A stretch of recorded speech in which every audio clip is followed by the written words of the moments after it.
Abrimos este último bloque ya con la presencia del economista Enrique Sewach para analizar la situación y las perspectivas de la economía argentina. Enrique, ¿qué tal? ¿Cómo andás? Bien, muy bien, muy bien. Gracias por estar No, una gracias vez por más la aquí. invitación.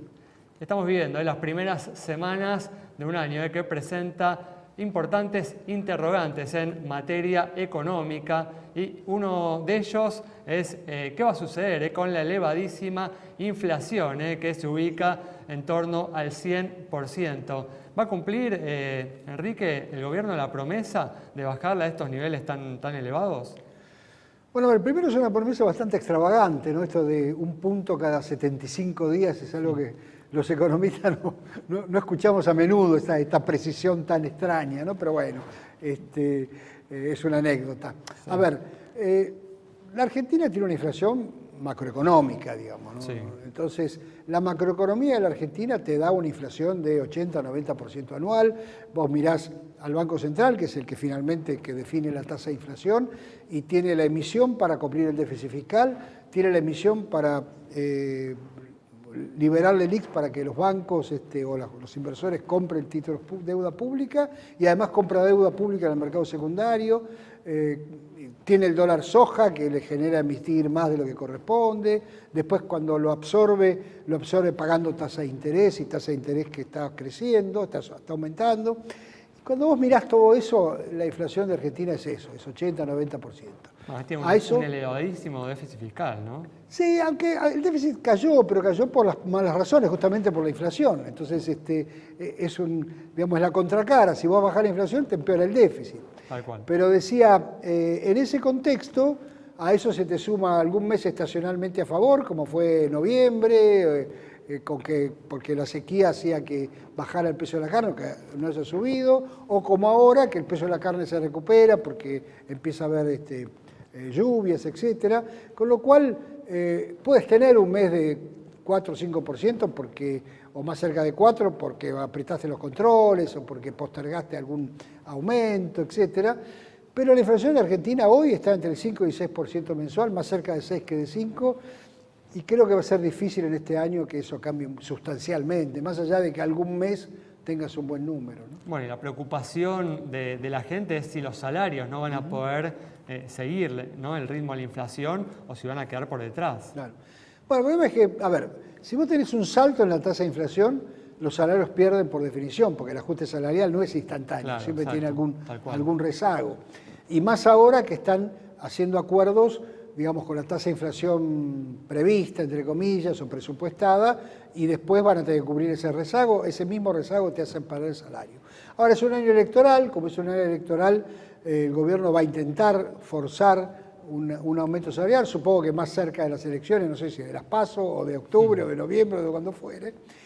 Pero lo cierto es que la economía, o sea, en la economía las variables, vos podés fijar variables nominales, las variables reales las fija la economía. Tal cual. Y la economía argentina es una economía de baja productividad, que puede pagar salarios altos en algunos sectores, pero que en otros sectores no los puede pagar, porque son sectores, insisto, de baja productividad, no por culpa de la gente, sino porque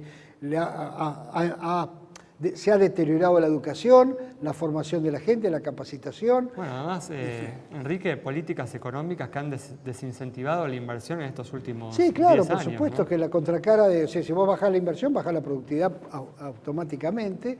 Y además con una economía que tiene alto porcentaje de economía informal. O sea, la reforma laboral se ha hecho en Argentina de la peor manera, digamos, la hizo el mercado, digamos. Sí. Entonces, en ese contexto, Argentina se ha convertido en estos típicos países latinoamericanos en donde tenés algunos sectores con mayor capital humano y en sectores más productivos y competitivos con salarios altos y otros sectores con salarios bajos, y otra vez algún mes podés pelearle a la inflación y incentivar un aumento, pero al final todo converge, ¿no es cierto? Enrique, otra de las variables, ¿no?, que los argentinos seguimos muy de cerca es el dólar. El dólar blue en enero subió más de un 10%.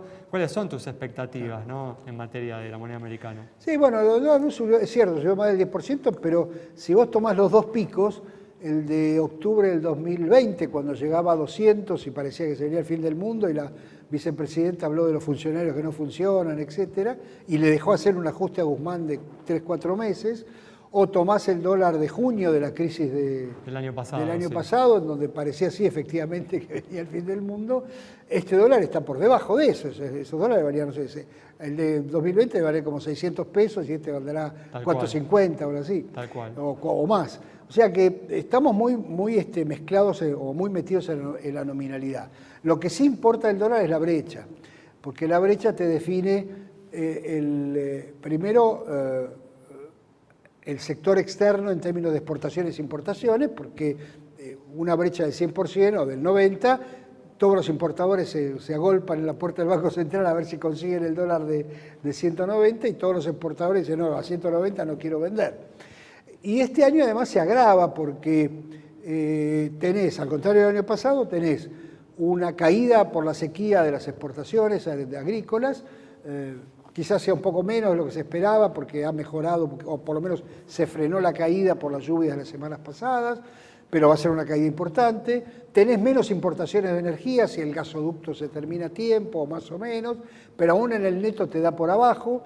Este año le tenés que pagar en términos netos al fondo. El año pasado el fondo valga la redundancia, dio fondos de más para acumular reservas. O sea, la meta de reservas está muy compleja y por eso el gobierno sale a buscar, primero intervenir en el mercado cambiario con este mecanismo de recompra de deuda, como se llame. Segundo, a buscar algún crédito internacional, a buscar el fondo árabe o vaya a saber quién.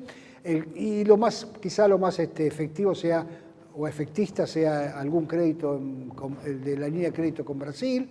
Pero lo cierto es que reemplazar, no sé, los 6.000, 7.000, 8.000 millones de dólares menos del balance comercial con otros recursos no va a ser fácil, digamos. Enrique, esta escasez de dólares obviamente va a tener un impacto en el nivel de actividad económica, ¿no? Claro, porque finalmente eso se termina arreglando apretando más las importaciones, aquellas que podés, y cuando apretás las importaciones obviamente afectás el nivel de actividad y afectás la inflación también, porque ya hay cada vez más precios que se fijan mirando más el dólar libre o mirando menos el dólar oficial que el dólar libre, dependiendo de lo que te da el mercado. O sea que es una situación en términos de dólares bastante compleja, ¿no?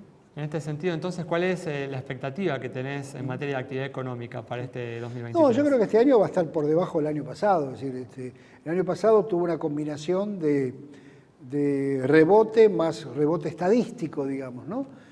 Que veníamos de la salida del COVID, fue un rebote en el 2021, la siguió un poco en el 2022, inclusive con algún número superior al que me estimaba, pero ya 2023 me parece que ya se muestra en los últimos meses del año pasado, y es probable que este año estés más cerca de algún número negativo que un número positivo, a lo mejor da 0 o algo parecido, pero el nivel de actividad va a estar muy limitado por estas razones, ¿no? Por la falta de dólares. Auspicioso para un año electoral. Claro, ¿no? por la falta de dólares, por la tasa de inflación misma que te afecta a la demanda, y porque el año electoral le pone certidumbre en términos de que todos esperan que lo que venga sea mejor que esto, no hay que hacer mucho esfuerzo, pero le pone incertidumbre respecto de, bueno, hay que ver para creer, ¿no? Claro, tal cual. Bueno, Enrique, muchas gracias. No, gracias a ustedes. Cerramos entonces este bloque con el análisis del economista Enrique Sewach sobre la situación